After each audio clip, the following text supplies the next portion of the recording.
అవునండి. నాకు తెలియక అడుగుతాను. మనందరికీ పెద్దలు ఎంతో కొంత ప్రాపర్టీలు కూడబెట్టి పెడతారు గదా! అంటే తండ్రులు గావచ్చు, తాతలు గావచ్చు. తాతలైతే కూడబెట్టినది దాయటం ఎంత మటుకు కరెక్టు. తండ్రులు కూడబెట్టినది దాయడం ఎంత మటుకు కరెక్టు.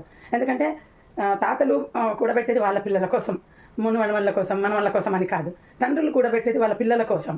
సో, ఇప్పుడు తండ్రి సంపాదించేది, తాత సంపాదించినది ఇంతకు ఎవరి కోసం నాకు తెలియక అడుగుతాను. అసలు ఎందుకు సంపాదించేంత ఆస్తులు కూడబెడతారు? ఏ కష్టం వస్తేనో అవి యూజ్ అవుతాయి అని అంతే కదా.